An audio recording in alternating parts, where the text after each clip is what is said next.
It's 2004 and one of the greatest video games of all time was released, Grand Theft Auto San Andreas. If you grew up playing this, I just know you had a great childhood. Meanwhile, in the WWE, they were in the middle of the Ruthless Aggression era, and the roster was filled with talent. And the company was doing a great job of building upon the foundation they laid in 2003. Eddie Guerrero and Chris Benoit became world champions, Randy Orton finally left Evolution and became a face, and John Cena after a great 2003 was even more popular in 2004. And Euguene, the greatest wrestling character of all time, was introduced to the WWE. Sure, there were ups and downs and some boring feuds and storylines, but overall 2004 was a fun year. Lesnar vs Eddie, Benoit vs Triple H vs HBK, Orton vs Foley, Hell in a Cell, Triple H vs Shawn, and much more. 2004 wasn't the best year ever, but it definitely wasn't the worst. It was a good fun year. It's just good old fashioned Ruthless Aggression era wrestling that if you watched it back then, and especially if you were a kid back then, it will always hold a special place in your heart. Which leads us to the last Big 4 pay-per-view of 2004, Survivor Series. I love the aesthetic of this pay-per-view, the poster with the art of the wrestlers, the stage, and even the theme song. It was perfect. So yo, let's take a look at what made Survivor Series 2004 so fun. SmackDown in 2004 was on some shit. Let me explain how.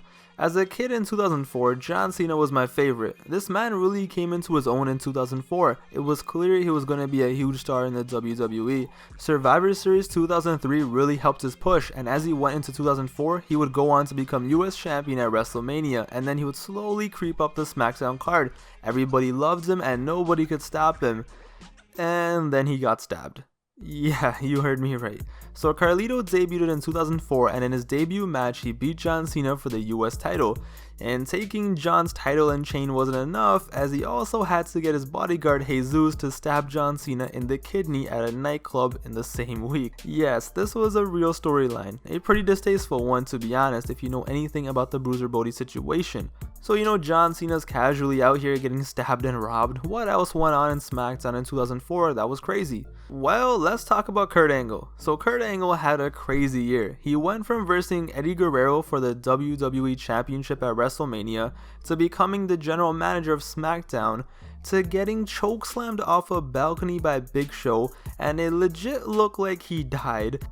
And then look at the blood that was pouring out of his head. He then had to use a wheelchair for like half of the year. And then when he finally was able to wrestle again, he casually shot Big Show with a tranquilizer gun. I remember being a kid and watching this and I was so confused. I was like, is that a real gun? It can't be. It looks all orange and stuff. But why is Big Show on the floor dead? What's a tranquilizer? And why are they shaving his head after they shot him? Yeah, Kurt Angle in 2004 was wildin'. And during this time, of course, we had the Eddie Guerrero and Kurt Angle beef. Who could forget Eddie just stealing Angle's stuff and Angle attempting to steal Eddie's lowrider? They had a great feud for all of 2004. So all of this literally just led to Survivor Series 4v4. SmackDown's faces versus SmackDown's heels. Team Eddie versus Team Angle. So Eddie Guerrero, Bald Big Show, RVD, and stabbing victim John Cena versus Kurt Angle, Roman Reigns' long-lost stepbrother Luther Reigns, Carlito, and Mark Jindrak. In other words, Team Angle was Kurt and Carlito and a bunch of wrestlers from SmackDown vs. Raw who you never selected. So the heels come out to boos, of course, then comes the faces. Show's bald ass comes out looking all depressed and shit with his leg all messed up. RVD was probably baked out of his mind, and Eddie Guerrero comes out in a classic lowrider. Rest in peace to the legend. However, the entrance that everyone was waiting for was none other than John Cena's. John Cena's banger Word Life theme song plays and he comes out looking like now he's ready to stab someone. So yeah, a few weeks ago he was stabbed in the kidney and now he's casually ready to fight 4 men. I love wrestling. I love the Ruthless Aggression era. John just runs in and finds Jesus and starts beating the shit out of him. Carlito and Jesus try to run, but Cena goes full Terminator mode and he's chasing them backstage and just destroying Jesus. So Carlito and Jesus, they run away and they steal a car and they're about to get the hell out of the arena, but John Cena runs up to them and pulls a Goldberg and tries to bust out the window with his bare hands. Remember that? Goldberg really missed months of action because of that. So they get away and Cena's just like, damn, but he still wants to fight, and he starts walking back into the arena to a huge reaction. And inside the arena, all hell breaks loose. Team Eddie just absolutely destroyed Team Angle. It wasn't even fair. Poor Angle couldn't catch a break. But maybe next time, don't choose a team with Jindrak and Luther Reigns. So Angle was the last man left on his team, and after getting kicked out of the ring by the Big Show, he's just like, yo, I'm out of here. I hate you guys. I'll see you guys on the Tuesday tapings. So he's walking out, but RVD, who was already eliminated, came back and was standing in front of Kurt Angle. He wouldn't let Kurt Angle go backstage. So Angle is retreating and he's walking backwards to the ring, and of course he bumps into the Big Show. And at that exact moment, Kurt knew he was done. Thank you for coming, but Show tossed Angle back into the ring. John Cena picked him up and hit him with the FU. Eddie went on the top rope and hit him with a frog splash. Show covered him for the win, and just like that, Team Eddie Guerrero won the match. Yo, this match was just fun. Sometimes it's cool just to have a fun match like this where the faces just go off and do their thing. Seeing Eddie and Cena team up as a kid was so cool. I loved both of them, and Eddie looked so happy in the ring. He always did. He loved the business. It was so cute seeing Eddie tell RVD to go pose in the corner after the match was over. This match wasn't a classic Survivor Series tag match, it was more just so SmackDown 2004 in one match. Accumulation of all the crazy stuff that happened on SmackDown in 2004 in one match. At the end of the day, it was just a good time. Speaking of SmackDown in 2004, for all the fun times, there was also a character named Heidenreich. I remember being a kid just watching SmackDown, I was just chilling, living my best life, and then I see this monster just going crazy. I was like, okay, whatever, he's just a crazy guy. But then there was a promo where Heidenreich basically kidnapped Michael Cole and just went 50 Shades of Heidenreich on his ass. To this day, I still don't know what the hell was the WWE trying to accomplish with Heidenreich. Anyway, he had a match against The Undertaker here at Survivor Series, and in 2004, The Undertaker was okay. In the Survivor Series 2003 video, I said that once The Undertaker became the dead man again, he really entered his prime in terms of match quality. That begins in 2005 though, to be honest, due to him just not having any good feuds in 2004. However, his 2005 feud with Randy Orton was amazing.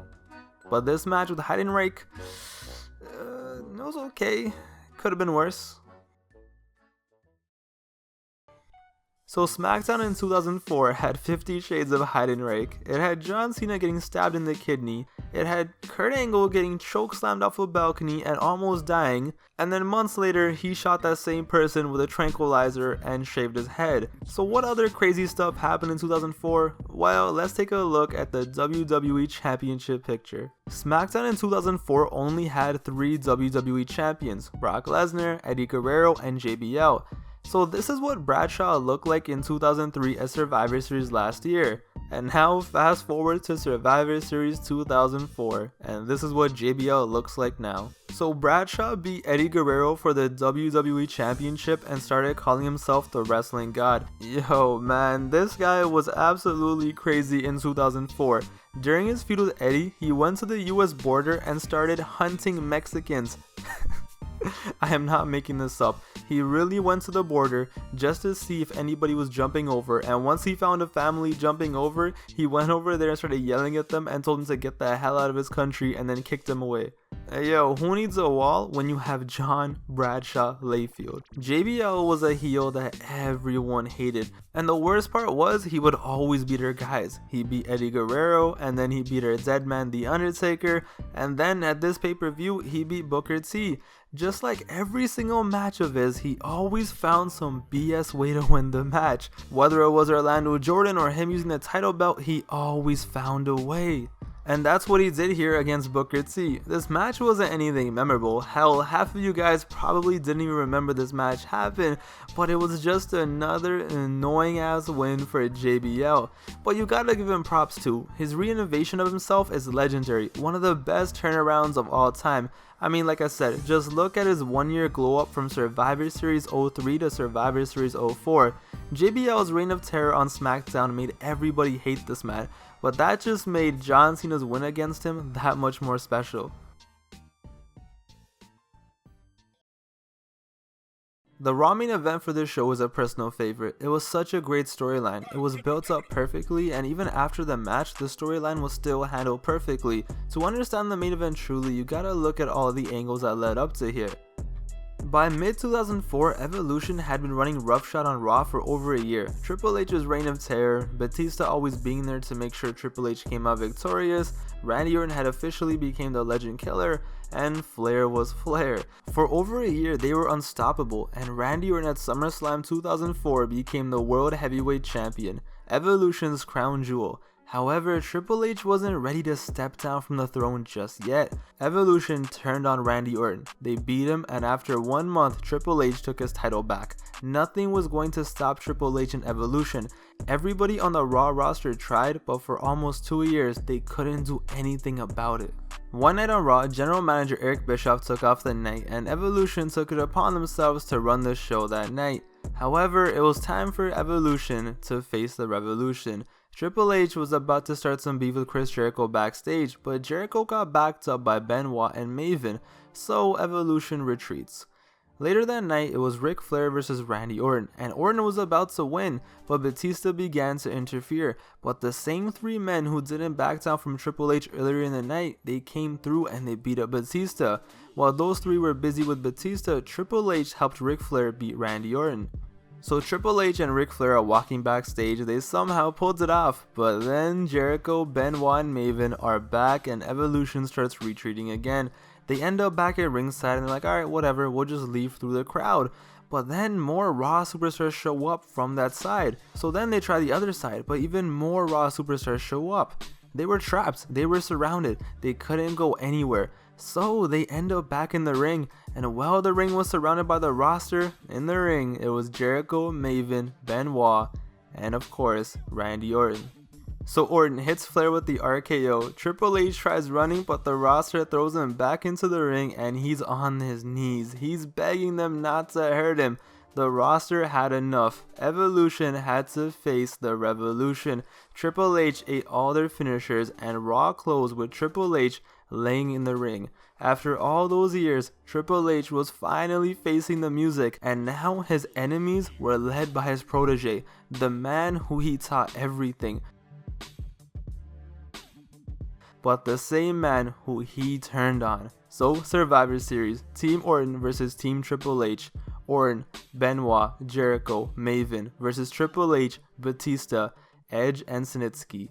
It was lit already, but to up the stakes, Eric Bischoff added a crazy stipulation. Whichever team wins, each member controls Raw for 1 week for the next month.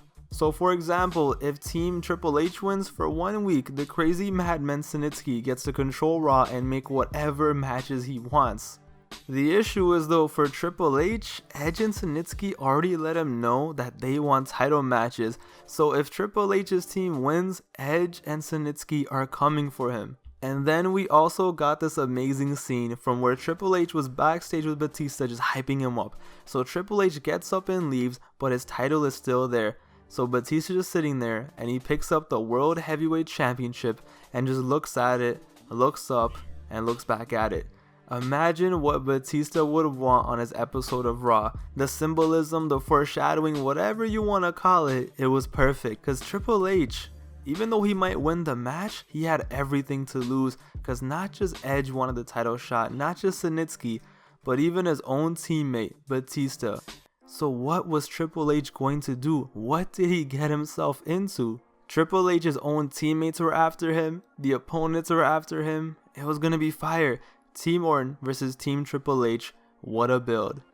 Both teams come out and the two teams are in the ring. Team Orton was without Maven, who was attacked backstage earlier by Snitsky.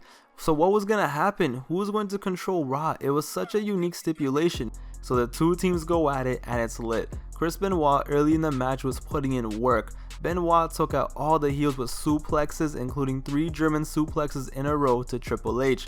Benoit even suplexed Edge on top of Triple H, and Benoit went on top and hit a headbutt on both Hunter and Edge for a 2 count.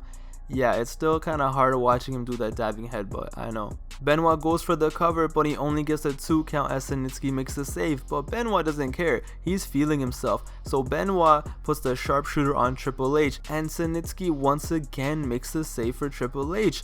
And then Benoit slapped the crossface on Edge, but then Batista made the save. Benoit was trying everything, but it didn't work. Someone was always there. Benoit gets up, his stamina bar was completely empty, and Triple H hits him with a pedigree and takes him out. And just like that, it's 4v2 already in favor of Team Triple H. The heels were in total control. As the match went on, the heels started healing even more. Jericho was going for a lion salt, but Ric Flair grabbed Jericho's leg. The ref saw it, so he sent Flair to the back. Orton rolled out, and Batista hit Jericho with a spine buster. But here's where the faces got some dirty techniques as well. Orton grabbed the world title and hit Batista in the head with it when the ref wasn't looking. Jericho hit him with a kick, and Batista was eliminated by Chris Jericho. If the heels can cheat, why can't the faces too? All is fair in love and war, right? So Triple H and Edge were outside just beating up Randy Orton, while inside the ring, Jericho hit a DDT on Snitsky. So remember Maven, who was supposed to be in this match but he got injured by Snitsky? Well, he was still a bloody mess, but he made his way down the ring and he came in and stood on the apron and wanted to get tagged in by Jericho. He gets the tag, he comes in and starts going apeshit on Snitsky. He beats Snitsky pretty badly and he does a flying forearm and Snitsky is bleeding above his left eye. The cut was bad. He started bleeding right away as soon as he got the impact. Everyone thought Snitsky was out for a while and Maven is doing his thing in the ring, but then out of nowhere Snitsky hit him with a chair straight to the head, and just like how Maven did to him, now it was Snitsky's turn to absolutely destroy him. CTE was alive and well in 2004. So Snitsky got disqualified for using the chair, but he didn't care. And then he went on to hit Jericho and Orton with chairs as well. So Triple H crawled over and got the pin over Maven. Edge then capitalized and hit a spear on Jericho to eliminate Jericho. And just like that, shout out Mike Goldberg as always, it was 2-1. Edge and Triple H versus Randy Orton, control of Raw on the line.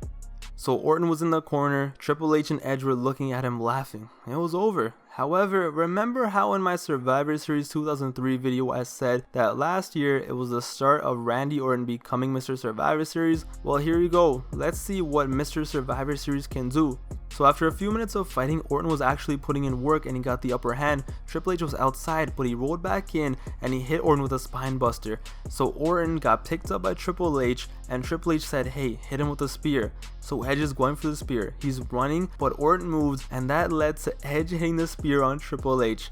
Edge turns around and Randy Orton, with out of nowhere, the RKO. He covers him. 1, 2, 3. Edge was eliminated. And oh man, it was time. It was it. 1-on-1, Triple H versus Randy Orton, control of Raw on the line. Randy Orton versus the man who made him, but also the man who turned on him and took his title. So the ref was checking up on Edge, so Triple H slowly creeped up and bam, hit Randy Orton with a low blow. Some tricks that he learned from the dirtiest player in the game. Orton just got clapped. Triple H sets him up with the pedigree and it's over. The reign of terror shall commence. It was time to play the goddamn game and get even more 20-minute Triple H promos, but no, Orton slipped out of it in one of the quickest and smoothest pedigree reversals of all time and hits Triple H with the RKO out of nowhere. He pins him, the ref is counting, the fans are counting, everyone is counting, everyone's on their feet. 1, 2, 3. Randy Orton pinned Triple H clean in the middle of the ring. Orton, Benoit, Jericho, and for some reason Maven had control of Raw for 1 month. Like I said, Evolution got hit with the revolution. Fans were on their feet, they're cheering. Randy Orton came off as the biggest star in the company, and what a scene, what a moment. I know Randy Orton will always be remembered as a heel, especially in the Ruthless Aggression, but yo, for the few months that he was a face in 2004 and early 2005, yo, I'm gonna be honest, he did it well. What a match and what a storyline. The build for the storyline was awesome because it was organic, it made sense, it was something the fans wanted to see, it was something we wanted for years. Evolution to finally face the music. We wanted to see the Raw superstar stand up, and now Raw for the next month it was open season on Triple H and his World Heavyweight Championship belt. Ever since Eric Bischoff became general manager, he held it down for Triple H, but now EB couldn't hold it down anymore. You're telling me this wouldn't have made you tune into Raw the next night? What an angle and what a storyline. And the best part is that they didn't fumble the angle going forward. This match and its stipulation led to the title being eventually vacated, which led to the Elimination Chamber match in the beginning of 2005 featuring most of the superstars in this match. Listen man, this Survivor Series wasn't the greatest, but yo, it's peak ruthless aggression era. How can you not love it? What a time it was. Yes, I'm probably being super nostalgic looking back at this time, but who cares? Nostalgia is wrestling. We're always gonna love the stuff we grew up with, and I will always love this pay-per-view. It's not the best Survivor Series of all time or anything, but yo, it's a damn fun Survivor Series.